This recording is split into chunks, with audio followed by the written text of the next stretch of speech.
everybody, and welcome to the inaugural episode of Reality Riffs. I'm your host, Jess, and here with me is my sexy, unique husband, Phil. Hi, how's it going? Hey. So, as you may or may not know by now, we are going to be recapping season 11 of Vanderpump Rules. Yeah. I started from the very first episode, from the second they transitioned from Beverly Hills Housewives straight into Vanderpump Rules. We were all kind of taken off guard there. And my husband here, he just started. Give him a little bit of your history, sweetie. Well, I started watching Vanderpump Rules when the scandal broke, but we also lived in a very small house with very shitty acoustics.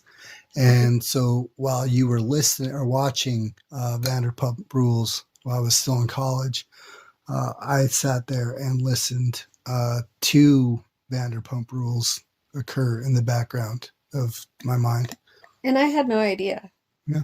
I really didn't. I didn't really engage with you at all because I thought you would just say stuff that would piss me off. Because I started loving these people like family, whether they were doing good, bad, or ugly. And then I thought you would just hate them. And so I had no idea you were listening to them the whole time. Well, I mean, I didn't catch that much of it, bits and pieces here and there.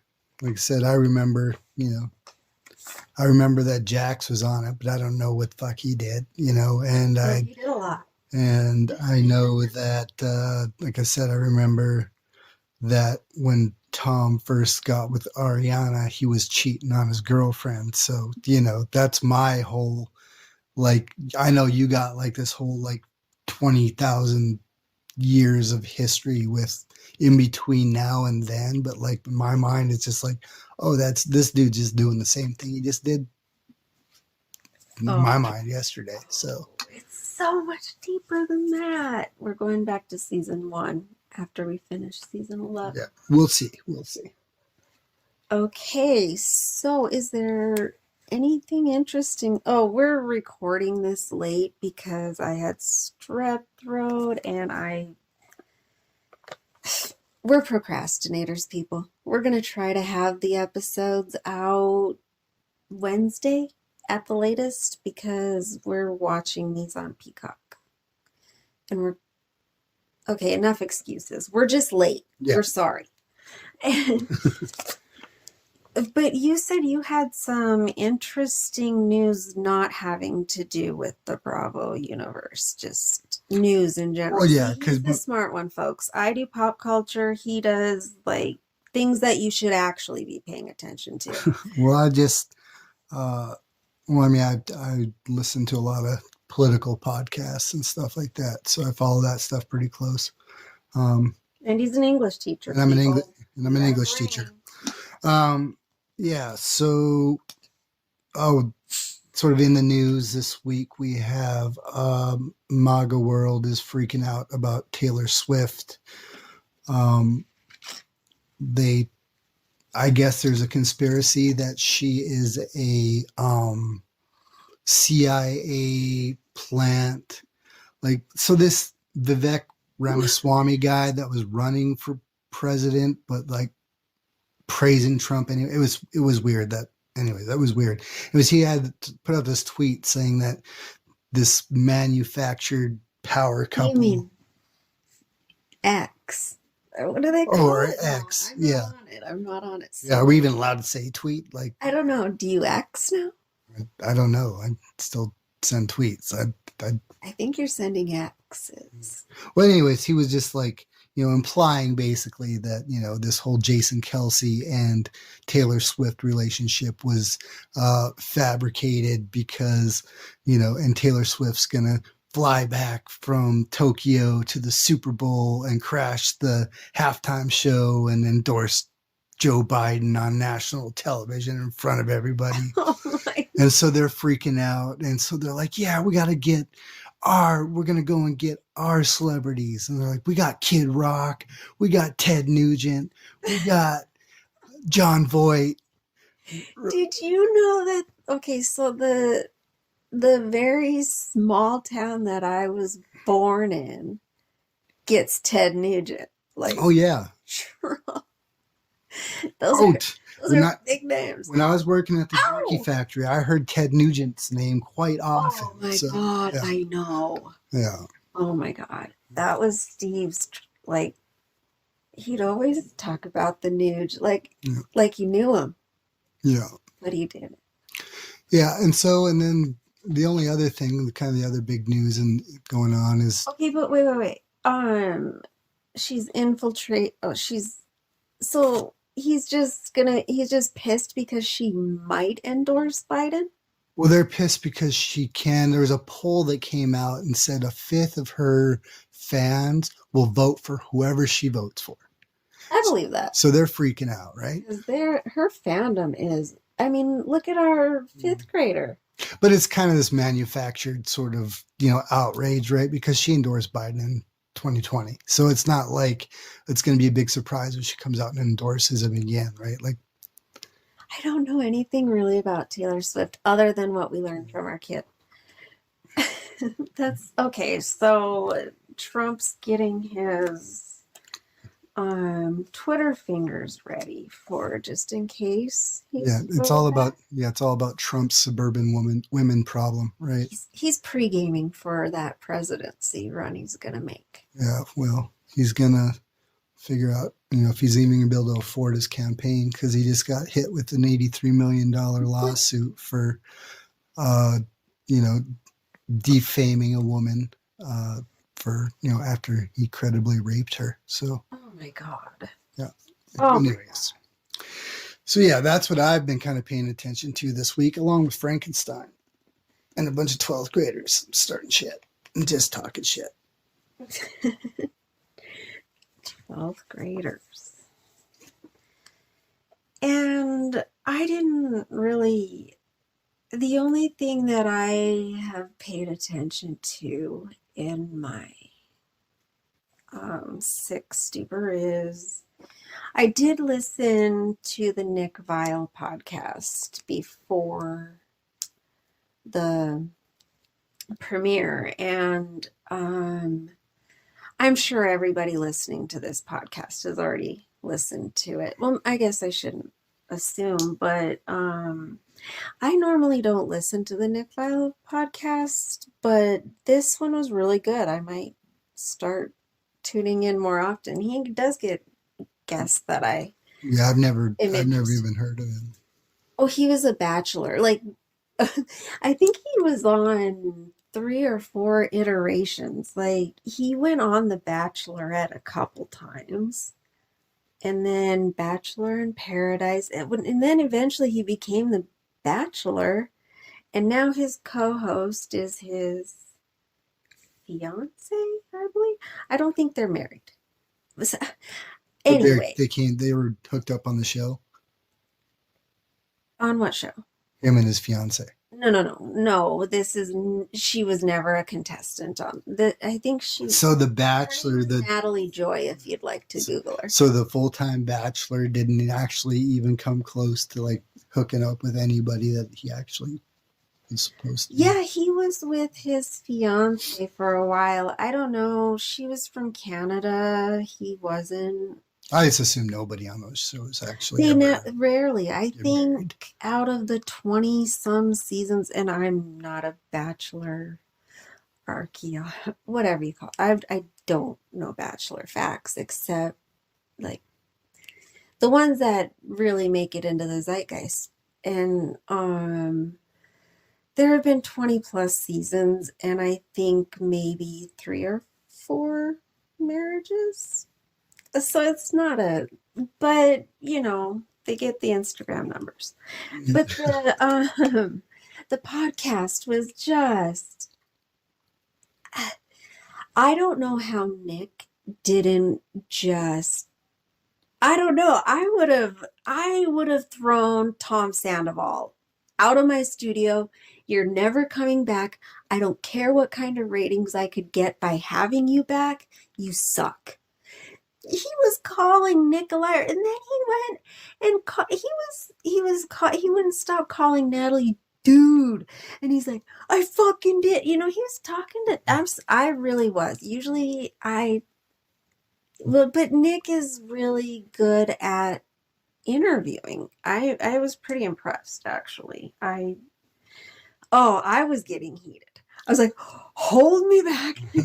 Oh my God, if this is what we're in for this season, like I may need some blood pressure medication because I okay, this is going to you will hear me say this once and probably once only. Pre-scandal. I was attracted to this man. Not like lusting over him, but he was the number one guy in the group for me. I thought I liked him. He was so nice. And he loved Ariana. So I thought, But anyway, should we get into it? Let's get into it. Okay. Season 11, episode 1, Notes on a Scandival. And here's Peacock's, what do you call it, description? Mm-hmm. Ariana tries to rebuild her life after Tom's infidelity. Tom tries to make peace with his friends. And there we have it. Mm-hmm. Okay, so we start with these editors and producers, they understood the assignment. There is some beautiful B footage, just like that. Cinematography, like they make LA look clean and pretty, not overrun. Oh yeah, they know how to frame a shot. They only had like 3 cars going down the street. Like I hear about this LA traffic and it's supposed to be bumper to bumper, but yeah, they had it pretty. Like any graffiti I saw was the tastefully done, supposed to be there stuff. It wasn't like a mural, not an actual. Yeah, or like someone had just pissed all over a wall, tagging the walls. Or the homeless, that homeless population we hear about. But yeah, and. Well, I was more just paying attention to kind of how they introduced the characters. I was really looking at sort of the setting, right? What did you notice about? Well, just, sort of, okay, especially for me, since this is my first time being introduced to most of these people. Like, right? So you have, they bring out Ariana first, because naturally she's the main character, at least. Where we left off. Yeah. And at least until there's some sort of resolution, which I can't imagine there's actually any sort of resolution. Did you notice when they went into their house, they still have that giant, it looks like a tapestry, but it's like a Lego. Yeah. And it's both of them. Yeah, I would have taken a sledgehammer to that before the penis flute. Although the penis flute, I would have wanted to break that too. But why is that still up? Well, I would have at least given it back to the person who gave it to me. Well, I can't look. Probably because the sunk cost fallacy, right? What? Yeah, when you spend too much time or money or energy into something, so you just won't give it up. Like that thing's probably expensive as hell. So even though it just is like this painful reminder for both of them, like it's probably worth like 50 grand or something, right? And it's like, fuck, who wants to take a sledgehammer to 50 grand? There's going to be some, some what's the name of the show again? Vanderpump Rules. Fans out there that would probably pay good money for that, right? Put that shit on auction. Yeah, something. Anyway, sorry, I cut you off. That will be a main theme throughout this podcast. Sorry. Well, that's okay. I don't mind. What was I talking about? The introduction of characters. We started with Ariana. Yeah, you start out with Ariana because, of course, she's the, Her cinnamon pen. Yes, in her cinnamon pen. I would like an espresso machine at our house. was thinking that same thing, and I don't drink it. So then we meet Sheena and Brock, and they're a happy family, and that's great. And so we're gonna get some foreshadowing there, right? So How cute was Summer? oh yes, a very cute little kid. Not as cute as ours, but whatever. She gives them a run for their money. I mean, a little bit. Not Tony. Piper's, she was so cute. Okay, anyway, this isn't about our kids. But it is. I'm talking about like cuteness, like now. Like, I mean, of course, when they were babies, it's not even close, dude. But like, okay, as somebody who's been watching this since the beginning, I can't even tell you how weird it is seeing someone that young on Vanderpump Rules, and knowing that she belongs to one of them, because they all had, or not all of them, but 3 of them, 4 of them, because Jack's too. Yeah, Jack's. They had their kids all at the same year. Mm-hmm. And knowing that they have children is so weird. I mean, they seem like good parents, but it's... Yeah, I got a lot of friends that have kids that I can't believe have kids. Whoa. And their parents probably watch the kids. Like, who knows? Okay, anyway, so yeah, then James and Allie. I know nothing about Allie. I know that I used to hate James. I just used to hear his, He was like 21 or 22 when he started. He was like the only one who was probably... But he was also that dude that was just like fucking wasted all the time. And I think those dudes kind of just drive me nuts, because I ended up having to fucking babysit my friends a lot, in my early 20s and in my 30s even, right? So yeah, it was his attention, like, seeking, I think. okay, and then we get Schwartz all alone with his plants, because I was like, when did Schwartz get plants? He's never had plants before. We've never seen this man take care of anything other than, well, I guess his dogs. But I mean, Katie probably took more. But he seems to be doing okay with them. They're not dying, and they can't even talk to him. Like, Schwartz, water me, and he still remembers to do it. Maybe he's having like this whole like 28 days thing going on. Like the whole that Sandra Bullock movie from back in the day when she was in rehab. Oh no. And at the end, she gets that fucking plant. I remember. Like, you got to keep this plant alive. So maybe that's like his litmus test, right? Like, I got these plants, and like, if they start to fucking die, then I better go to rehab. Like, I better go and get my shit and do a 12-step program or something. Well, it's a start. It's a start, Schwartz. Oh. So then I think Katie comes over to Ariana's because they're gonna go thrifting. Is that right? Yeah. Okay. I just had one note while they were at her house, and it's Ariana gets more flowers than all the women I've ever known combined. Did you see how many she got when she broke up with Sandoval? Mm-mm. Oh, at the finale, remember, I think I pointed that out. I was like, it looks like somebody died because they have that big island and it was just covered with flowers. And then they had flowers this episode, and she's like, oh, these are birthday flowers. And Katie gave her a look like, what happened? I just thought that was funny. And then... Is this where we find out about her boyfriend? Or is that later? Danny? No, I think he's no, I have it when he's first introduced. So yeah, and then Katie, I think, is just talking about her tea shop. Oh, where they're gonna go get their little tea. It must be for something about her. You do know about something about her. That's the name of the... No, I know nothing. That's why, like, is she like starting a bakery or a restaurant or something? Okay, so Katie, when she was married to Schwartz, she wanted to start a business with him. And then he started another bar. Well, this was Tom, and he started a bar with Tom. Mm. And so Ariana's like, I'll start a sandwich shop with you. And it was so funny because Katie was the number one hater of the name Schwartz and Sandy's.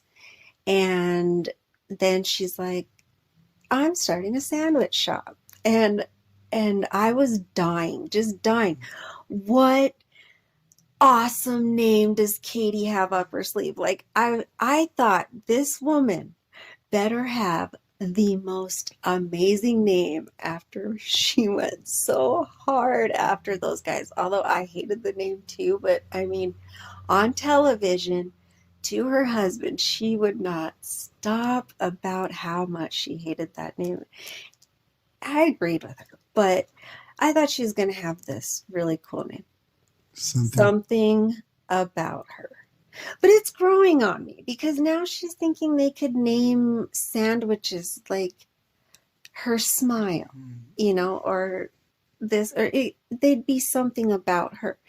I wonder if you could have like her breasts, like a chicken breast sort of thing. Like, are we going to cross her thighs? You mean like are we sort going of to like make it sexy? So kind of like a Lisa in and like make it sexy. High class Bob's Burgers. No, they are going to be artisanal sandwiches, and they have. I just know I used to like try to like name his burgers, right? Like yeah, no, I love. We stopped watching, but we should watch Bob's Burgers again. No, but because you didn't watch it. They had a finale already filmed, and it was around something about her, and they had like a sandwich taste testing, and then they went next door and but then Scandival happened, and that's the finale you watched. Yeah, cameras picked right. I mean, I don't think reality television has seen anything quite like that. Well, I mean, and you were quite obsessed, distracted, I would say might be the word I would use. I went on Reddit. Yeah, I think is that when like is that like when you like fell in love with Reddit? Is that like Yes, I've never been on Reddit once in my life. And yeah, now I got a profile. It's not like I just kind of read stuff more than I comment. I don't think I've ever posted. I was in a teachers group on Reddit, and it just used to depress me. So finally, I was just kind of like, yeah, Reddit. I can't imagine what it's like to be a reality or anybody being talked about on Reddit. I'd just be like, kill me now. You have to have a thick skin. This podcast is going to probably kill me. I have such a thin skin. Oh, please be nice. Oh. Anyway, did they do anything whatever? No, it was pretty quick. They were at no. We totally missed how Tom wants to buy Ariana out. Oh, that's right. Oh, and then she mentioned that Tom and Rachel were pen pals. Yes, can you fucking believe that? Yeah. And then she sends him that postcard with the lightning bolts on it. I hope she's come a long way since then. Oh my God. I can't believe that assholes have corrupted another symbol that I'm rather fond of. We can still be, I mean, come on. He's not that original being rock and rolling into lightning bolts. We have a real lightning bolt. Is it rock and roll? I gotta go and listen to his band. Oh, I don't. Please, just don't. What kind of, like, how would you describe it? Oh, Like, it's like all on a covers. It's all no. I don't think he has any original music. okay, so on a scale of No, he does because I think that's when he got caught. He was debuting a new single, and his phone fell out of his pocket. Somebody handed it to Ariana to hold. Her intuition, because she had never really been she's not a snooper. Something told her. The first thing that pops open when she gets the passcode is, I think, Rachel pleasuring herself to Tom on FaceTime. Yeah, that's how she found out about the affair. We never do that. What? FaceTime other people? No, each other. Because knowing you're a dumbass, your phone would fall out of your pocket. You'd hand it to one of your students and say, "Here, hold my phone." I don't think I would save any videos. That's one of the funny things that Tom said about that. He goes, "Normally I would delete something like that." And in the back of my mind, I'm like, normally? So this happens a lot. Yeah. You get sent these. He's like, "But I was just so busy with the band that night." Okay, but anyways, on a scale of I don't even know what's a good scale because I know like you're into all those like those blind shows, and so now every band from the 70s is I love the 70s. okay. On a scale, all right, so just knowing me, on a scale from Tool to Nickelback, where would you put Sandoval? Oh, negative Nickelback. You would put Nickelback on the radio before Sandoval. You would pay to listen to Nickelback before you would listen to Sandoval for free. No, I did that once and I'll never ever fucking do that again. Ever. You paid to listen to Nickelback? I'm pretty sure it was like a $5 or $10 cover charge when I went and saw him at the old Oz bar in Texas. Yeah. Oh, in Texas. So you were a teenager? No, I was in Fort Hood when I was in the Army. No, but you in the Army, you were a teenager. I was 21. You were 17 through 21. Excuse me. No, because I didn't actually go on active duty until I was 18. Yeah, true. Okay, but anyways. But no, if you're asking, I shouldn't say I'm just hating on him because I hate Tom Sandoval. I should actually go listen to some Tom Sandoval and the Most Extras before I do that, but I'm not going to do that. So I just won't hate on it. I'm gonna. We're not going to, how about we just. Okay. But we may have met her before, but it was the first time I'm meeting Anne. I was like Tom's assistant. She had to glue that penis flute back together. She has to deal with his text messages. Because Ariana, she's like, I guess they got some complaints because Tom has neon signs on his outside of his house and the neighbors were pissed. And what kind of signs? I don't know. You know those neon signs that say stuff?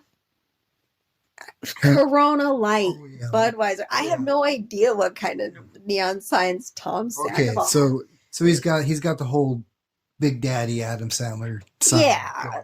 And so Ariana gets a hold of Anne, and I think that's how it went anyway, but Anne told Sandoval he has to take down because he's getting complaints, and Sandoval's like, "No, I don't. It's part of the, what is it?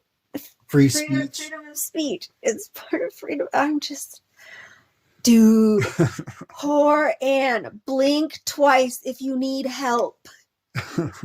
You see that poor, because Ariana said, you could not pay me to look at that man's face. And that's literally where's their house at? Their house is in the valley. It's called Valley Village. They've Mhm. all done like those barn country homes. Mhm. Yeah, but because Tom Sandoval, Tom Schwartz, Jackson Brittany, they all bought pretty much the same looking house. Well, no, Tom Sandoval and Ariana's looks different, I think. And they did all custom interior. So, I mean, that's why they're both attached to this home. And yeah, the neon lights just had me. Well, I'm guarantee you that the dude probably has like one of those home, those little neighborhood, like, you know, things they got a sign where it's like you have to cut your grass and you have to do Yeah, this, I you have think that. You so. can't keep your freaking Corona sign, blasting out your window after a certain I'm time. sure. Yeah. It doesn't like I've never been there, but it just the footage or it doesn't look like a party neighborhood. Mhm. So, yeah. Anywho. Okay, and then next up we have James and Allie Um. at their new house. Oh yeah. No, I was gonna ask though before because that was a question I missed. What's the deal with the penis flute? Like, what exactly? Like, why is this thing a thing? Like, why is he so attached to this penis flute? He bought it at one of his trips in Mexico and it just imagine if you were 12 years old. No, Just imagine if you're 12 years old and you have a shit ton of money and you're in Mexico and you're just walking by a vendor and and you're drunk, by the way, inebriated. And you're 12 and you see a dick flute. You're going to okay, think that shit's funny. You're 12. You're 12. okay. But no, I guess maybe let me rephrase my question. Okay. Okay, what, like, why is it hanging on the wall? Okay, yeah. Why? Um. Yeah, like why would if what if I had a dick flute hanging on our like I wanted to put it above the mantle in our living room? If you had a cool story that went with it, sure. Okay, I'm gonna go do something incredibly uh heroic story wise. I don't know. It's gonna be an awesome story. I'll tell you all about it. No, but I'm almost positive it was I just hand carved. Just imagine it's just something you brought back from a different country. I don't know. Do not ask me what goes on in that man's mind. It was the neck. Doesn't he have that samurai? Wasn't it hanging up next to his samurai sword signed by Randy Jackson? That, by the way, he sent to Jax because Jax was obsessed with that in The Hangover. Mhm. And so Sandoval went and got that for him. And then Jax got in a fight with Sandoval and he went and he left it on his front door. And the doorbell cam got Jax doing the whole thing. It was hilarious. You gotta watch the show because they just show that hilarious shit and it's just like, why didn't you destroy it or sell it? Like, don't give it back. Anyway, I can't really answer your question about why the flute is so special to him, but if I'm not mistaken, it was maybe it was expensive. I don't know. It it's been a long time since I think it's season 6. But anyway, Okay. Yeah, moving along. we're at James and Allie's new house. I'm so happy for James. He bought a house. But you want to know what one of my favorite new tropes is? Hmm. And I'm wondering if we're going to be able to make a drinking game out of it. is watching James pretend he isn't annoyed every time a flight goes over their house. Because you know that's probably going to be the last time they're allowed to film outside by his beautiful pool. Mm-hmm. Because production and they're going to be like, no, Well, we are not going to pause every time one of those goddamn planes flies over. Because they have to be loud. I imagine, I mean, shit, it's not a, is it like LAX? Is that the airport No, that they're it's near? Burbank, I think. Didn't they say they were in Burbank? I can't remember. Pretty sure. I don't, if it were LAX, I mean. Yeah, you would never, ever. No. You would never sleep Mm. or talk or. Okay, so yeah. But, and I really like Allie for James too. I feel like, I don't know, like, I've never seen him so calm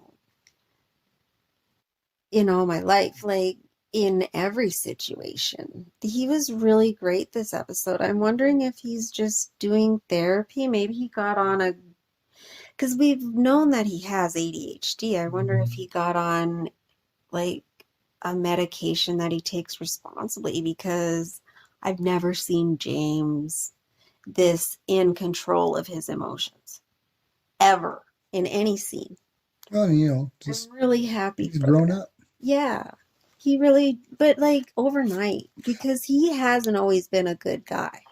Well, I mean, I know because, like I said, when I was listening to, you But know, I mean, he was, I mean, just what we saw, I mean, was that he's been abusive as far as spitting on Kristen and her door and like, and we've heard allegations of physical abuse, never knowing like, did he break Rachel's nose on purpose or accident? We know that it got bumped after her nose job because of him, but the story is he was showing affection.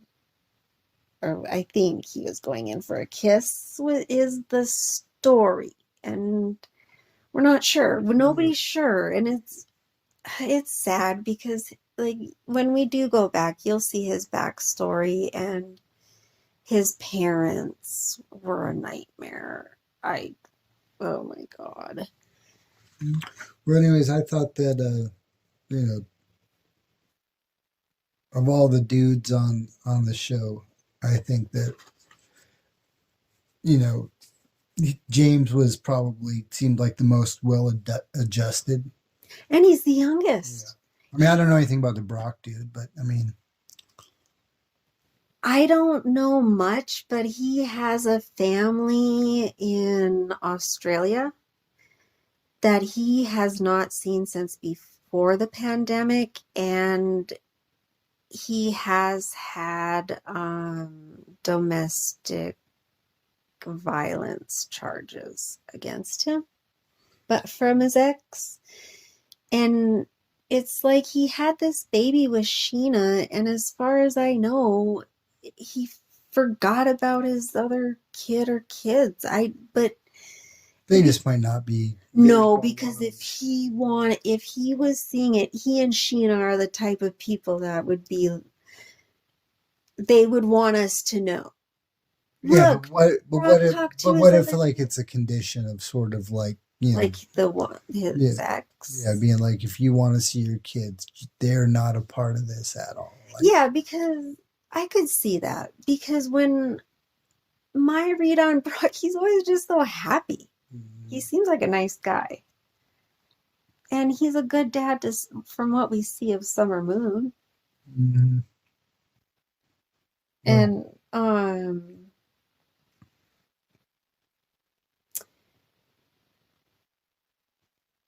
where were we? Well, we were talking about Brock, but I mean, Sheena and Brock? yeah, that was kind of like right after that scene with James. But I know, you know, of course, James. They talked about him. He was being, you know, he's pissed off at, you know, because he wasn't getting invited to the pool parties. or Oh, something. when Tom had Yeah. the pool. Yeah. Yeah. And then Tom kind of cut him out of the group, which, yeah, I guess. I mean, I'm, like I said, I'm, I don't see any redeeming qualities in this Tom character. Like, but even before, like, he struck me as like a sleazy kind of guy. Like, I never ever thought he was This is sincere, so even easy for listening. you to say now. No, it's easy. I mean, if you would have asked me from what I heard out there in the living room about this Sandoval guy, like I would have said, I think he's full of shit and he's disingenuous. Like I never ever thought like he was sincere. Are you sure you weren't thinking of Jax? No, well, I mean, I know, like I said, I've talked about, I've had friends that remind me of Jax. Like I know Jax. I know a million fucking Jacks, right? But like no, but You like got Jaxed. yeah, but no, like no. With Sandoval's always sound like a kind of like a little bitch, but like a little bitch that was. You want to know the bitchiest of all Sandoval bitch moves? He blocked Summer Moon. Summer Moon. Oh my God. His loss. Oh God. She is so adorable. I can't say it enough. Okay. And that, did you have anything else on that? No, I think we're good. And then we went to Lala and Erica. Erica's her mom. Uh, Lauren yeah. from Utah. You gotta admit, she's gorgeous, right? I mean, Lala. Uh, yeah, I got some thoughts on that, but I'll mention that later.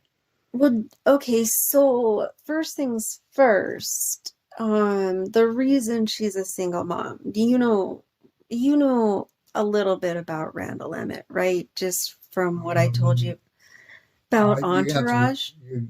gonna have He's to refresh my. He's okay, on so Entourage. no. Randall is the one who they say Turtles character is loosely based off of Mm, because he was good friends with Mark Wahlberg. mm, Yeah, okay, so like, and you could even go on Hulu. There's a documentary called The Randall Scandal. He had casting couch, allegedly.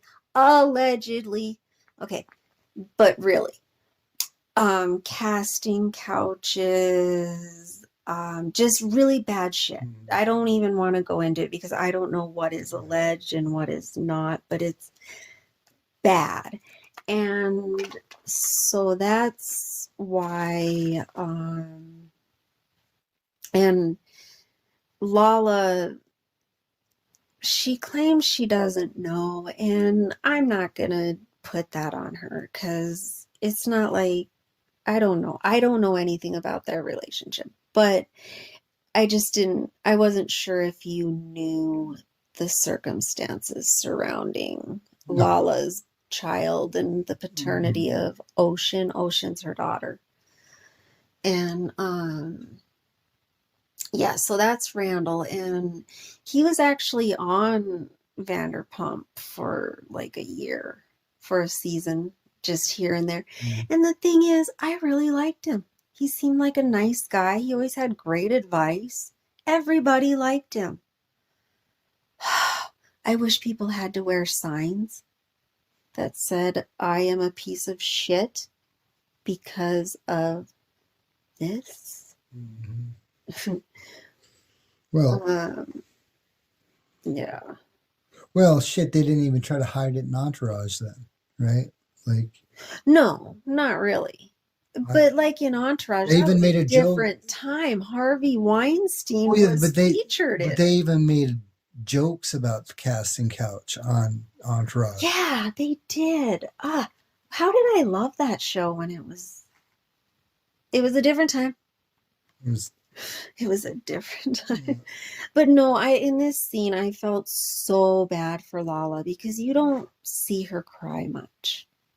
But like her mom is always the one that she like, even when she was having a hard time in the beginning when all the girls were bullying her when she first started Vanderpump, she would fly back to Utah to be with her mom. Her mom has always been, so I think it's sweet that her mom and now even her brother are in LA. So she's kind of co-parenting with her mom. It's sweet. So I really did feel bad for her in that scene. And um I could I think I think I could really relate to her when she was saying that now Ariana, she's even found a new guy and I'm questioning it. I mean, it made her so relatable when she said that because of what happened between her and Randall. She now questions everyone. Everyone. Because I think you had to go through that with me, even. And I knew you 20 years before I was ever divorced from my first, my first, but yeah, I could really, and I think that was the first time I could relate to, that I related so hard with Lala. I've always liked Lala. It goes back and forth with every cast member. You like them, you love them, you hate them. It's their family, but like kind of trauma bonded. I did, and like. And the mom, like, I'm not as close with my mom, but I'm close with, like, if there's anyone I want to cry to, it's probably my mom or my sister. Yeah, so I got that too. Her, so it's like, I really got the family thing too. It was sweet. And you won't hear me use the word sweet with Lala very often because she's not, but she's she's loud. But she doesn't take shit. And I can admire that, but she goes about it, in a strange way sometimes. But what did you have? Or is it later on that you wanted to?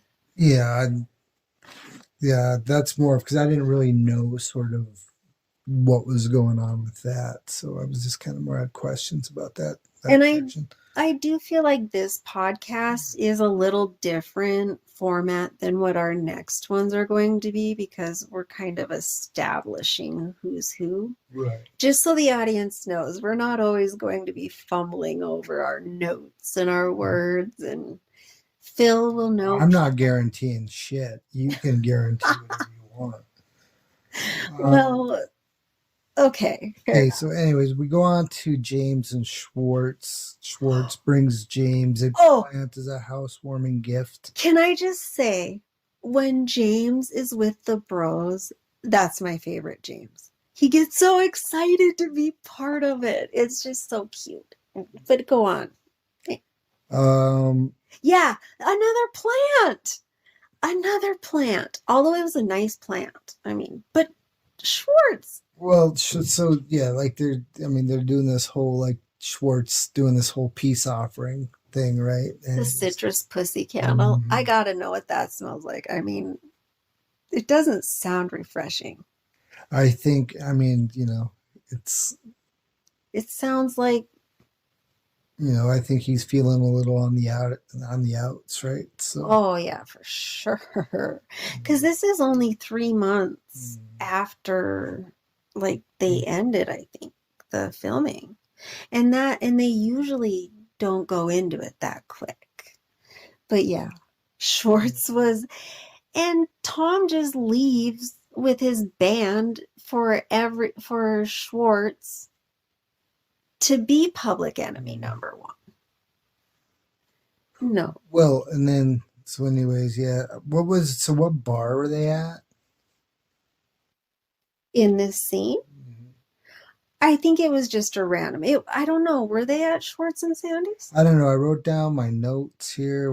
Bar was the toxic scene of the crime. I don't remember. Oh. What? Tom then. Okay, so that's what they were talking about. That's okay. Because they were going there. Like that was where they were gonna go for the. Right. Okay, so they were talking about that. Yeah, that's the okay. So that's actually Lisa's bar. And each Tom owns, I think, like 5%. Hmm. But I guess, I don't know, if I ever get to West Hollywood, I do want to go there. I guess it's pretty good. It was the favorite amongst all of the Vanderpump. Is this kind of like you gotta like wait in line and kind of like Maybe not anymore. I don't know. It's probably, I don't know. I've never been to California. yeah. I mean, I always see like in the movies and stuff like those kind of bars, and I'm just like, oh man, if I can't just walk into oh, a like a place, Velvet Row yeah. type thing. No, I mean, you might have like a 45-minute wait. I don't know, or make a reservation. They Well, have a bar. You can sit at the bar while you wait, I think, and get appetizers. yeah. But Yes. Schwartz and Sandy's is Schwartz and Sandoval's. That's their deal. Yeah, and that's why Schwartz is so pissed. Because that's their, I mean, I think their marriage probably would have ended anyway, but that bar did not help.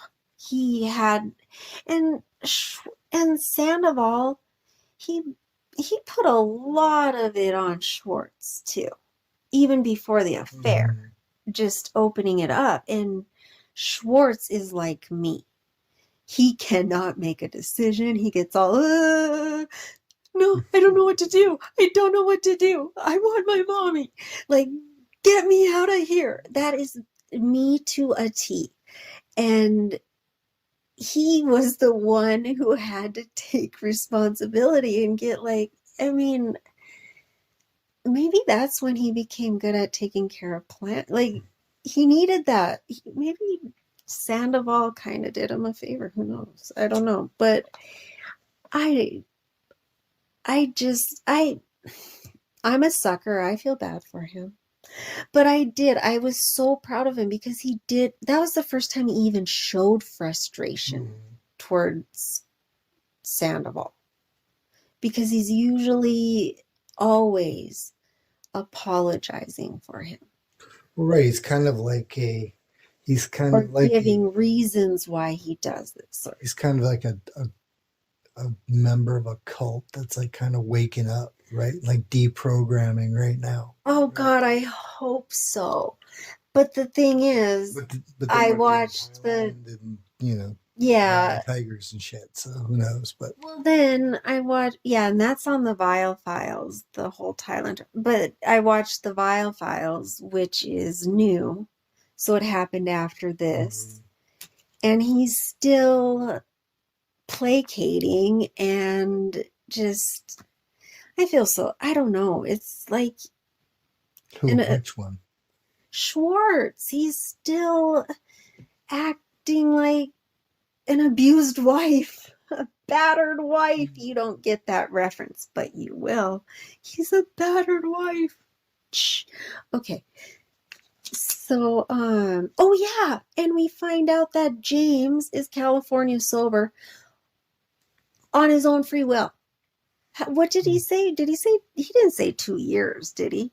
I don't know. He just said. I just remember he said he was quitting. He'd quit drinking. He'd quit doing drugs. He'd quit everything because he was enjoying what he was doing. And so I'm so proud of him. And you can tell. I think that's part of his new demeanor. Oh yeah. Well, I mean, like I totally get that thing. Like I still smoke a lot of pot, but yeah, when I haven't been able to, drink. I've been a complete mess. Would you like to tell the audience what you were like the last year or so in Korea? We'll save that story for maybe for a Christmas episode. I'll tell my Christmas story. 420 is coming It's up. very fucking fairy tale New York esque. It's or Bukowski esque. Anyways, it's very dirty. It's very dirty. I just think of like cigarettes and Cottonmouth. You know what I mean? Like Yeah. It's bad. Anyways, hangovers. Moving on. Moving on. Oh. We get to see Sheena and Ariana, right? Mm-hmm. And they're talking. God, I still can't get over kid talk on this show. It's so weird. Especially from Ariana. She doesn't really, I don't know if, I guess she's never really said she doesn't like kids. She just doesn't really want them, but it's still weird. This is where she first mentions Dan. Yeah, and did you know? Okay, this is a note that I made. They got together 11 days. I think it was 11 days after Scandal. That's fast. Yeah. I don't know if they got together, if they met, but that seems really fast. So I hope this guy, because he's like 6'5", he's this hot personal trainer who lives on the opposite side of the globe. Unless that's what all she's looking for, then go get it. Like, you had to sleep with Tom Sandoval for 9 years. You deserve this hot piece of ass. But I mean, I just hope but you know, he has to be thinking in the back of his mind, I need to watch every move I make. I do not want to cheat on that woman. I saw what happened to the last guy that cheated on that woman. So if anything, it gives you motivation to be faithful to Ariana. Yeah, but I don't think I mean, maybe, I guess, I don't know. I don't know how the psychology of a cheater, right? Like True. I've never cheated on somebody in my life, but I can't imagine, right? Like, and this is one of your arguments for Sandoval when I start talking shit, right? Is like, well, I have an argument. no, because when I told you before, like we've talked about this before, when I told you that I think last year, probably when we sat down, we watched the finale after the Scandal, right? And and I was like, and I said my first, like, if I had to say like my first memory of Tom Sandoval was him cheating on Kristen and hooking up with Ariana. And I get it, right? Kristen was cheating on him and they had this whole thing, right? But it doesn't matter. What I'm saying is that he cheated on Kristen. Like, even he if, has a pattern. yeah, like I'm saying, even if you cheated on me, I wouldn't go out and cheat on you to get revenge, right? Like, that's not how I would deal with the situation. And so, you know, I see that pattern. So all I see is, okay, this poor fucking Raquel girl in 10 years, bye-bye. Oh, no. As soon as she's not young and pretty anymore, bye-bye. As soon as she blocked him, because I think she did nobody's really given her credit yet, but I think she did do a lot of work. She blocked Tom, and now he's calling her immature. I know. But I'm just saying, if everything would have fucking worked out the way they wanted it to, and everybody was just kind of like, oh, you guys are going to be together now, great. Sorry, Ariana.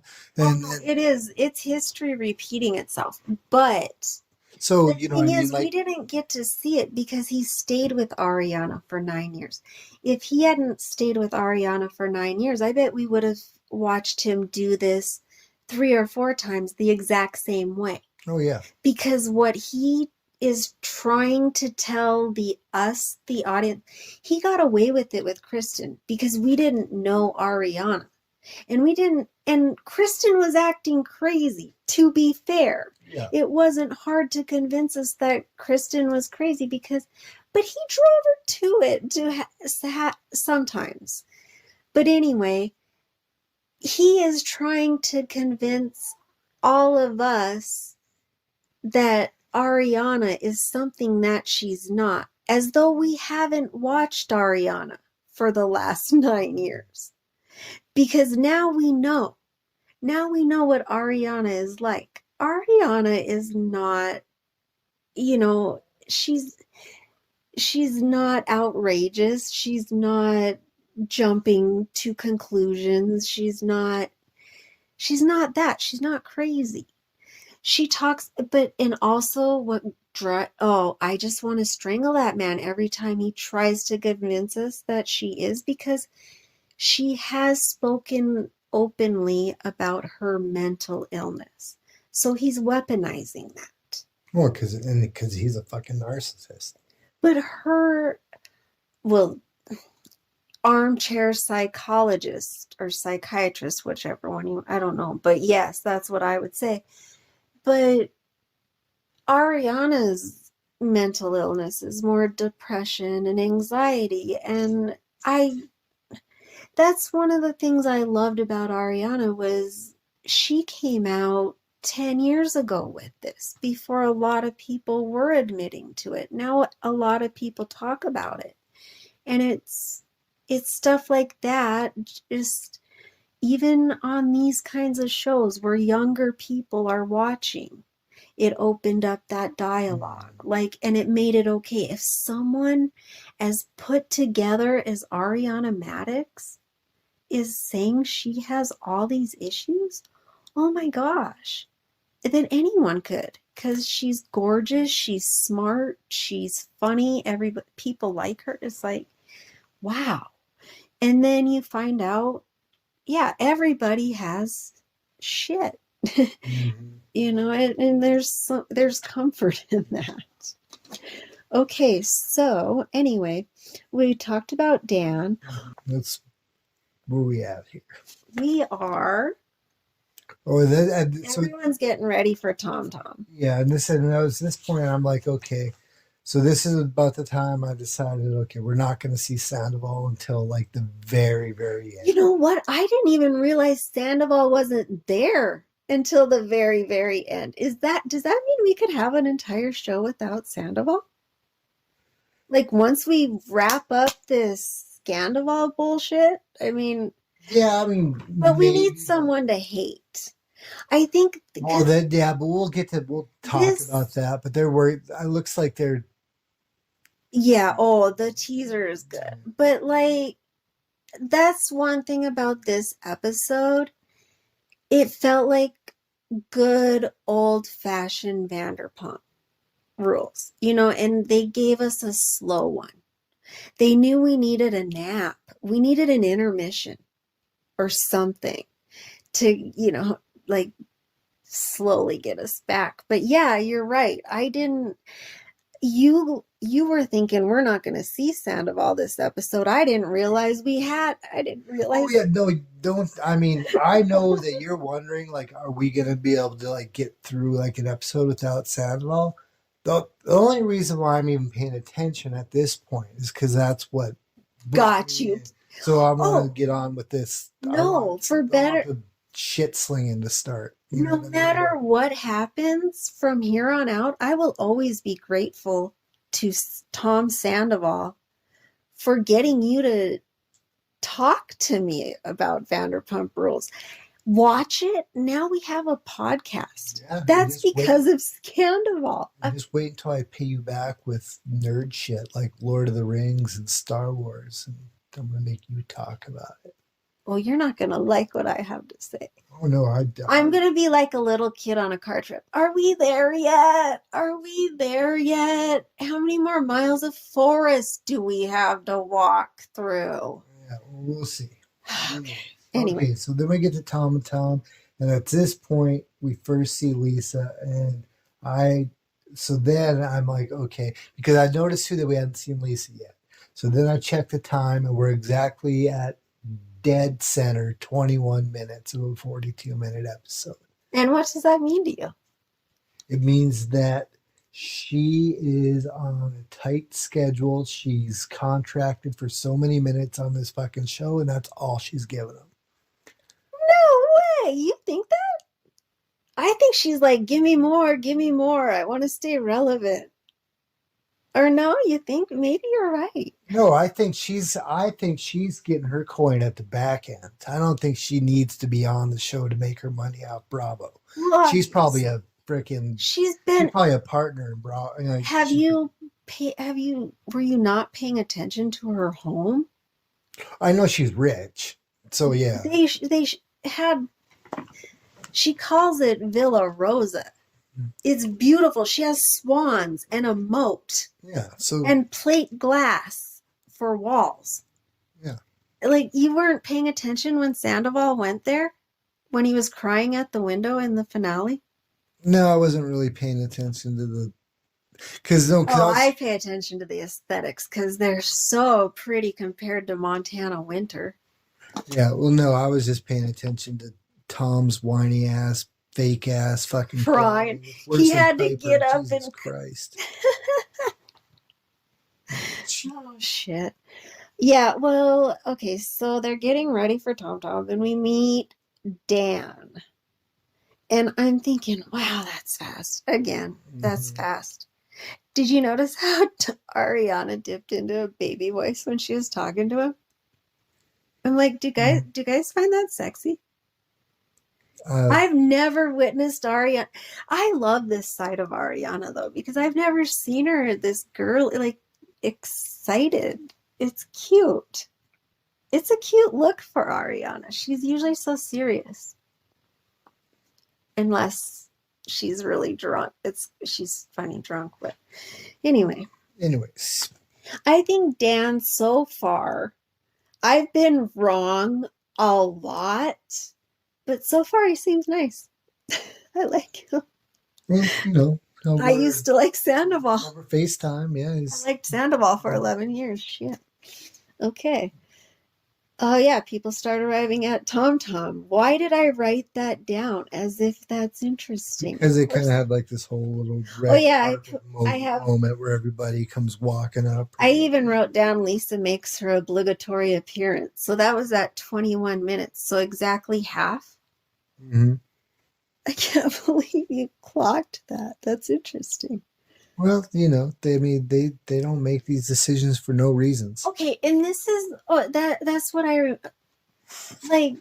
I can see Ariana being like, because she did say anyone who is friends with Sandoval no longer has space in my, like, we are no longer friends. I get that. Okay, so great. She's making boundaries and keeping them. But when Tom said hello to her, and did you notice the icy glare she gave him? Like, come on, please. Don't become unlikable. Don't. Because I don't want her to become unlikable. I don't want her to take this I'm a victim thing. Yeah, but but devil's advocate here. Yeah, definitely. Let me say this to you and let me see how it comes off. Right. You can't let other people stop you from doing the things that you want to do just because, you know, they pissed you off or whatever. What do you mean? I mean, I think what I'm trying to describe is like this situation where if I've said, fuck this person, I don't want to be in a room with them. I just don't want to be in a room with them. Yeah, but why did she have to look and glare? Well, I guess he did address her, didn't he? Yeah, because, and this is where when I was kind of saying, like, you know, Schwartz just does not get it, right? Like, yeah, you're like, it's been 3 months. Like, yeah, it's been 3 months. Get over it. Like, I think when I think about it being 3 months, I think about it being fresh. Mm-hmm. But in my mind, it's been almost a year. Right. And so, but no, it's only been 3 months. And so I have to think of it through that lens. And yeah, in that case, I'm still pissed. But, because I look at a whole cast of people right there in this show who are sitting there going, is this even fucking worth it anymore? They've all kind of moved on to the next stage of their life, right? Yeah, but they all have mortgages they can't afford without the show, because what other skills do they have besides bartending again? Well, I mean, but that's what I mean. DJ James Kennedy will be okay. He can DJ. Well, I mean, This is America. Pull yourself up by your bootstraps. Like, I guess Tom is off recording Special Forces or whatever reality show he went on right after Scandival. if you're That's why he wasn't on this episode. Did you know that? He recorded a show.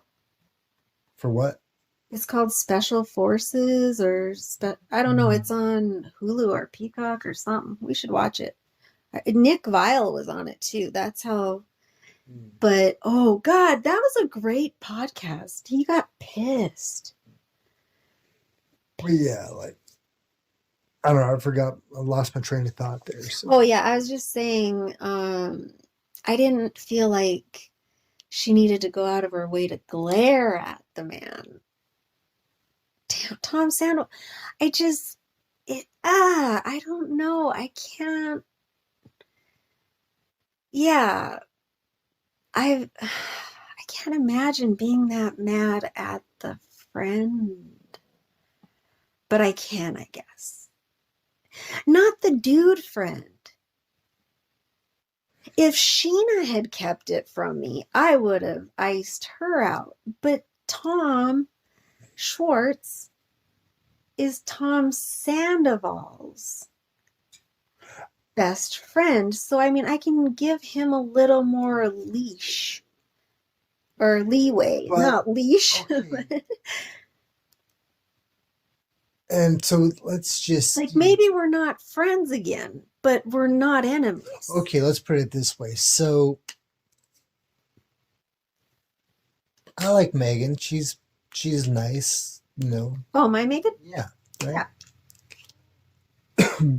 But if ever, all of a sudden I pick up your phone and you're fucking, doing whatever on a video with some other dude, and she knew about it the whole time, and I can actually recall times that she actually lied to me to cover for you, I wouldn't want to fucking see her again.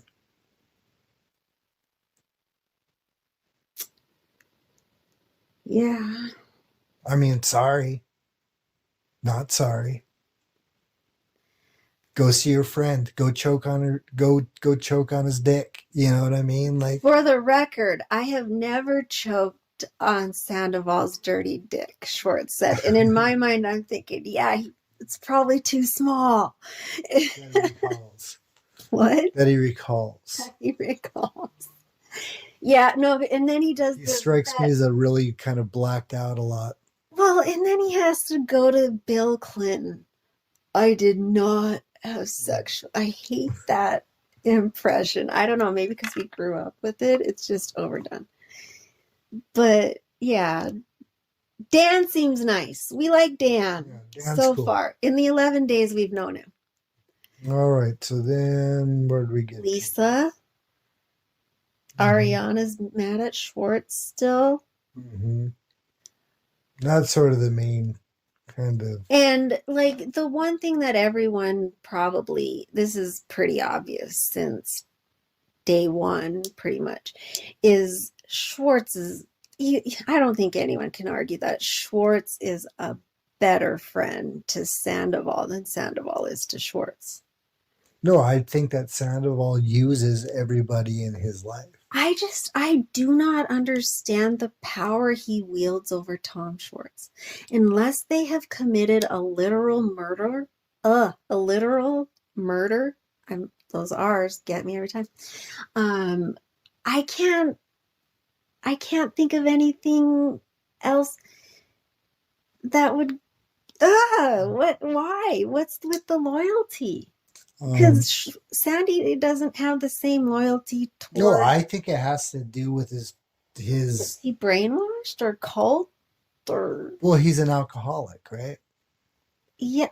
There were rumors I think he was just on harder drugs. Yeah, and I think it's just codependency. Like, I think it has to do with his addiction, and I think it has to do with,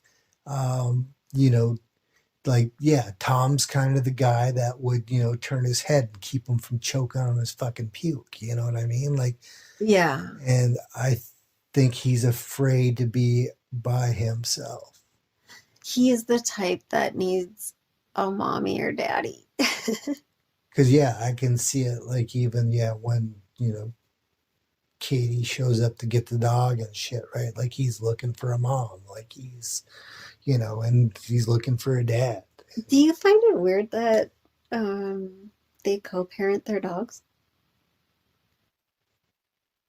Uh, I don't want to I be like a cliche Montanan, but Right. I don't feel like there's anything that could happen in California that would shock me. No, but had a I never got a dog with somebody and then broke up. I brought a dog into my first marriage, and I put him in my prenuptial agreement. I did, but my lawyer didn't think that was weird. She said, "No, do it," because I had a client keep the divorce going for like 5 years because they would not settle on a cat. The cat kept them sealed to one another when, it probably had nothing to do with the damn cat. They just couldn't quit each other. Who knows?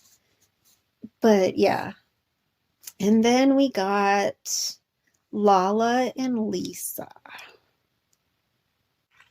Okay, and so this is where I'm kind And of I'm like, thank God for Lala, because she's the only one who isn't afraid to kind of a little pushback on Lisa. Because Lisa will always go hardest for the boys. Have you noticed that?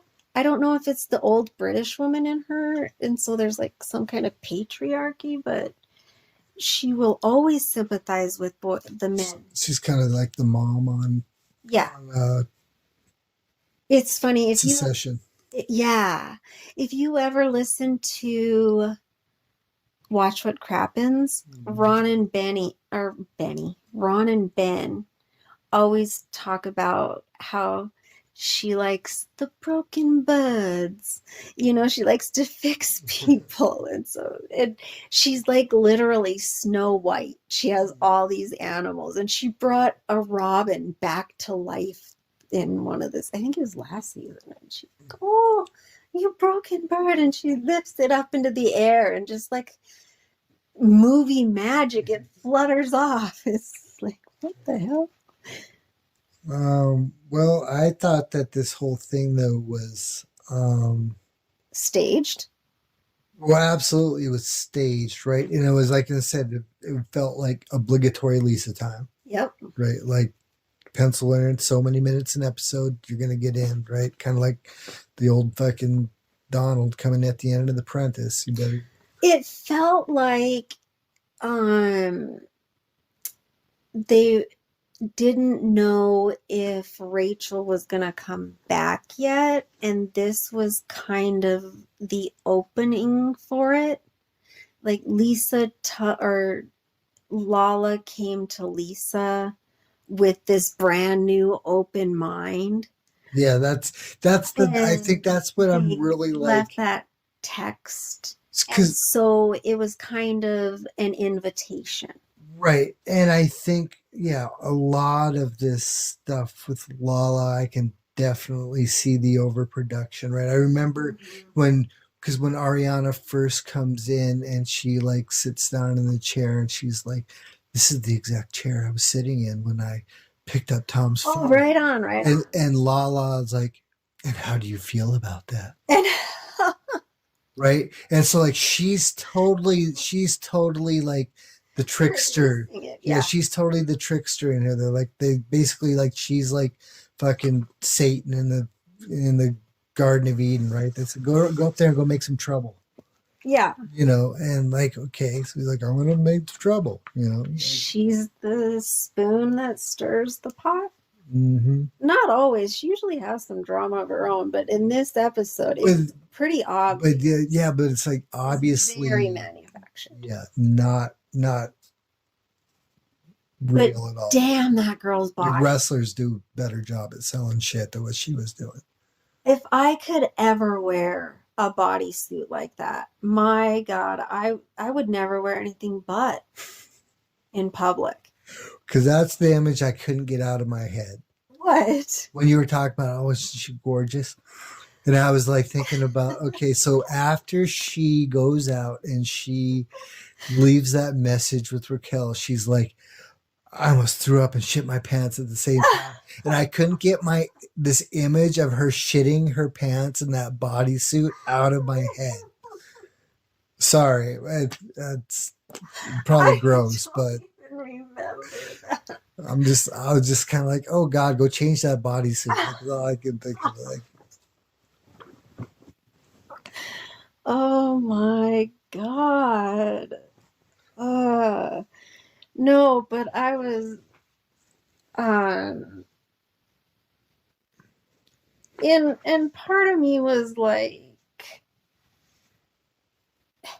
if I didn't think it was like a producer move or a call, or and maybe not, I kind of wanted to pat her on the back, like, you see this woman who, because did you watch the reunion? Did I have you watch the end of the reunion where I think Rachel I think I would have watched. admits to the timeline and how she doesn't even want to speak out because she's afraid, the only the only person. So she was, in a way, being held hostage by her emotions, and nobody else was speaking to her. And she didn't. It's a little bit of a hostile work environment, Yeah, with Tom. And so for Lala to recognize that and feel bad enough to, and we don't even know what was said, in that. What'd she say? She sent a voice note? What does that even mean? A voicemail? No, I think she sent like a voice text, like you can just record a message and send it. Gotcha. I guess I just never heard it called that. And they didn't respond very well to the news about the voice text. What's that? Oh, when all the girls meet up on the. Oh, yeah, because she told on the rooftop. Yeah, she told Ariana. She's like, well, I did send a text to Raquel, and just how do you feel about that? Well, and that's where I'm so confused. Ariana had a better reaction to that than a hello from Tom. Like, Lala knows this woman had an 8-month affair with Ariana's live-in boyfriend, and still she sent a text saying, I'm sorry I was an asshole to you, or whatever she did. And Ariana's like, okay. Like, no, she wasn't. She was like... She was upset in the confessionals, but she wasn't icing her out of the friend group. She was still nice to her. They still had a chuckle. And a couple... I don't know. I've kind of felt that was a little forced. Like, I think in her back of her mind, she was kind of like, fuck you. Like, she was still nicer to Lala than she was Schwartz. That's all I'm saying. Oh, yeah. I don't know. I don't get it. Well, no, because I think... And... I don't want her anger to make her unlikable. Because I don't... That's my point. No. I love Ariana. I don't want you to get me wrong. We all saw what happened, right? Because wasn't it at the reunion? They showed the flashback, right? Like at the reunion, like her, like Lala and Raquel hate each other. Or they didn't get along. They were... Mm-hmm. Right?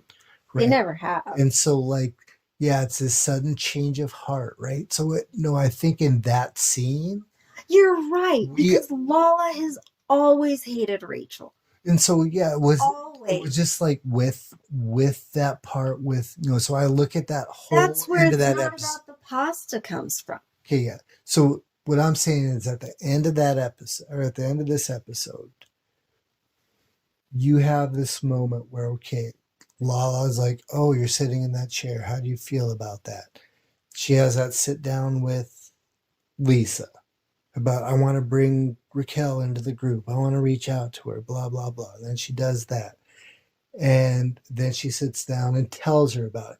So just like us, I think, at that point knows that Lala is playing devil's, like she's pushing the action, like she's producing, right? And I think Ariana realizes it that in that moment too. That's why she's like basically still fuck that bitch, but yeah, she's still kind of like in that moment, it's kind of like, all right, the game's afoot, right? Yeah. Like, you know, the producers are producing.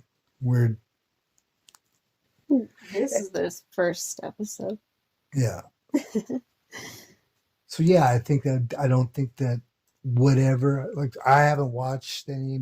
Yeah, we should go back and watch some more. But in my mind, I the thought whole it went the whole incredibly episode. well. Well, I think it went well, but I think everybody was uh, Wanting to throw up and shit their pants at the same time. well, everybody was really really guarded, right? Like I said, and Lala couldn't sell what she was trying to sell without everybody knowing what she was doing. And Right. had Lisa's stamp of approval. Yeah, you know, and it was just kind of like, so yeah, I think it's nobody felt natural. Like everybody knows that. And I have a love-hate relationship with the end of this. The worm without a mustache is back. But we get nothing. Oh yeah, that's, you know. Except for the key and the door. Like, how weird would it be to live in the same house and have to get a hold of your assistant and say, I'm going to be coming into the house in T minus 10 seconds. Get a hold of Ariana so she can get to the other end of the house. How weird is that? How difficult. When me and, oh, I'm sorry, I'm an English teacher. When my ex and I broke up, 5 days.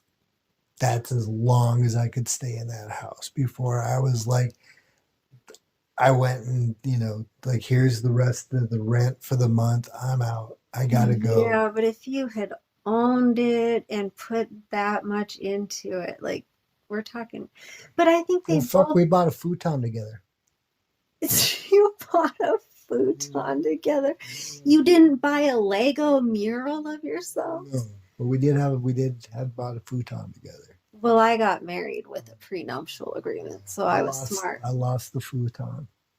That's $120. If you can believe it, that's all I had to pay. Nice. 2007. Made it easy peasy. If I would have done that, I'd saw that futon.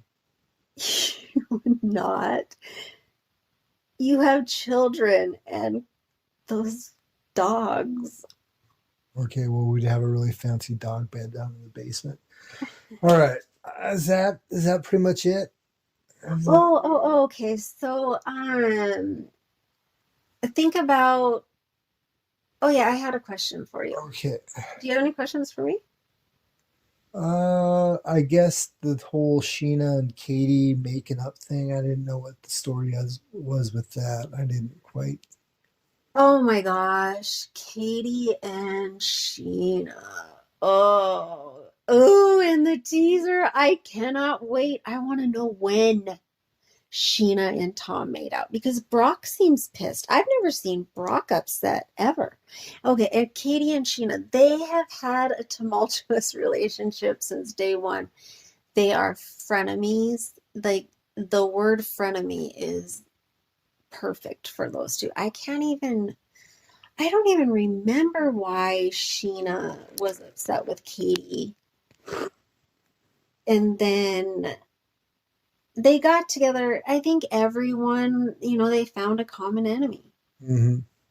And Ariana kind of bridges the gap because she's one of Sheena's best friends, and she's Katie's business partner, and now one of Katie's closest, nearest and dearest. So there's that. So I don't know that there's ever going to be a deep connection between the two of them. But yeah, throughout the years, they've gotten along. They haven't. They've been friends. They've been So are you, enemies. so okay, let me ask you this then. So do you think maybe like that whole setup then maybe because my cat, so if you're telling me like, this isn't maybe like they're not going to be best friends and, and start, I don't know, having tea together and with white gloves or whatever. Maybe Uh, if it's on the schedule, but you know what I mean? So they set this thing up and then, yeah, we get to the previews or whatever. And there's Schwartz kissing Sheena. So there's one of two things, right? Either it was during Sheena's wedding. wedding, which holy shit, that's pretty big fucking deal. That's like catastrophic. And then, or it was before, and Schwartz was with Katie, right? Right. So no matter what happens here, that's about to blow up. I can't wait. Like, I mean, just finding out that Sheena made out with Schwartz. That's more mind blowing than that's about right up there. But as Rachel and Sandoval. But what even blows my mind more is that Sheena was able to keep a secret that long. But it does seem like Brock's upset, right? Don't you think? Well, yeah, I mean, he didn't even really look at the camera, right? Like But he when the said camera's, this is a big deal, yeah. right? Or Well, yeah, because I mean, basically, it was like, yeah, to me, and he kind he of said, never gets yeah, upset. basically, to me, he was just kind of like, you you started a lot of shit, fuckhead. Like, this Yeah. kind of like, yeah, definitely pissed. Yeah. Um, So, but if this is a whole other thing that's happening, then, oh yeah, there are going to be storylines. mhm. And so no, it looks like it's going to be decent, at the very least. I mean, nothing, I'm not going into this season comparing it to last because that will never happen again. And I'll be disappointed if I expect it to, but I do think it'll be good. But since this is your first premiere and you're going to go through the whole season, like just off the one episode, this episode, what would you give it? You're a teacher, like Rotten Tomatoes score. I would probably write around, I'm going to give it like an 80 because no, what's average? 75? Mhm. It's at a solid 75. It has a lot of room to grow, but it didn't suck. I was entertained. I'm gonna give it, I'm gonna give it probably I'm gonna give it an 85. I think that it's an introduction, right? It's not the full thing. It's just the introduction. I don't think that You liked it a little. well, I mean, I'm just kind of going by as far as, if I'm going by the rubric, right? Like, okay, there's a bunch of characters I got introduced to because I didn't know them, right? It shot really well. I didn't expect to really see Sandoval. You didn't.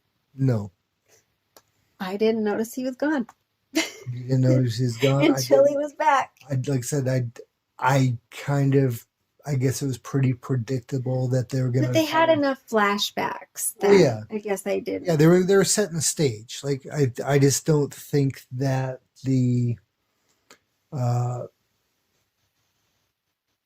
I don't think that the reveal or having the reveal of Sandoval at the end was as effective.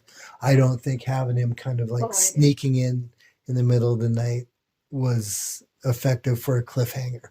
Oh no, I thought it was great because it made me want to go right on into the next episode.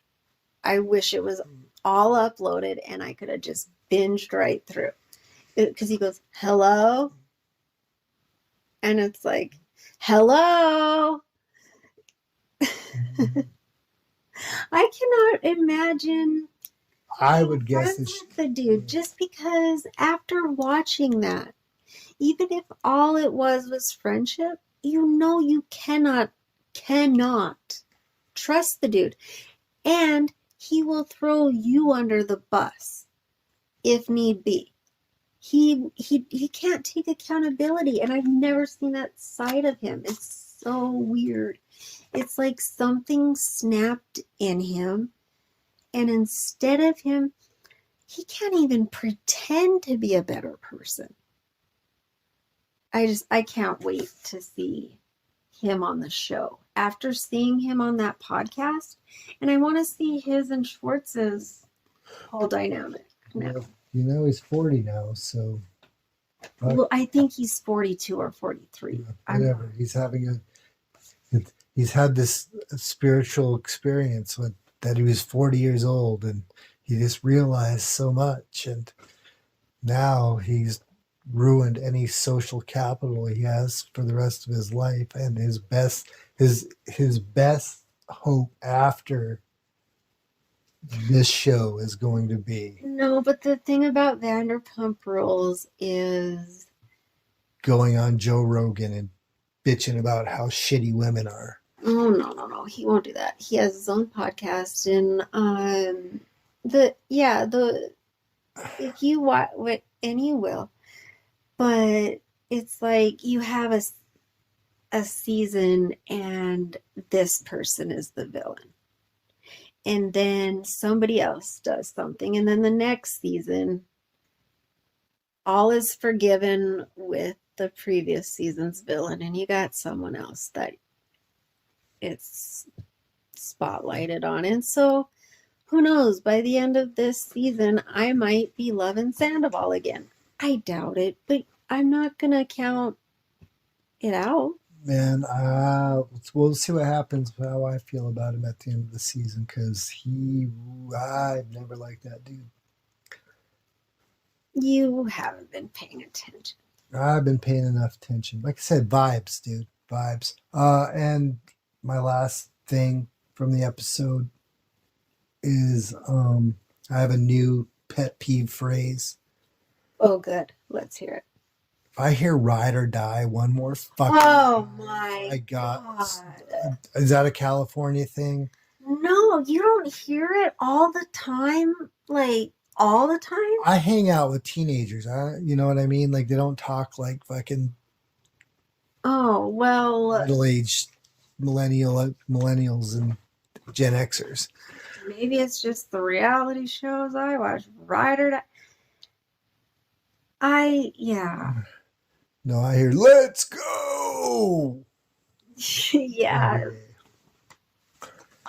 Okay, well, that was fun. Skibbity. I'm so glad we're doing this. All right. And next week will, 1, be on time, and 2, I don't think it'll be quite as scattered. I feel like I wasn't as prepared as I'd like. I'm gonna be high. Well, and, yeah, that's what I said. So do you want somebody better. I'm not at the wheel of the ship of this podcast. So if we're going in circles, it's because you're not paying attention to what you're doing. Do you want to know the hardest part about this was for me? Okay, so my favorite thing about Vanderpump Rules Day is because I watch it the next day, so the kids are at school and I can just be alone and with my Vanderpump family. And I get high and I watch it, and it's just great. This time I had to stay sober. I was just writing as fast as my little heart or as little my hand could go. I was like, because I wanted to sit back, take a few hits off my vape, and just watch it for fun. And so that first viewing could not come fast enough because I had to pause, right, pause, right. And then it was like, yeah, now here we go again. And it just, they're back. I didn't realize how much I missed them. Well, I will be interested to get to know the cast of Vanderpump Rules. Yeah, settle in. I think they go for like 20 episodes or something like that. All right, well, honey, you're my ride or die, and I love you to the moon and back. Oh, no, you did not. Oh. Bye, everybody. Bye, everybody. Thumbs up and a subscribe.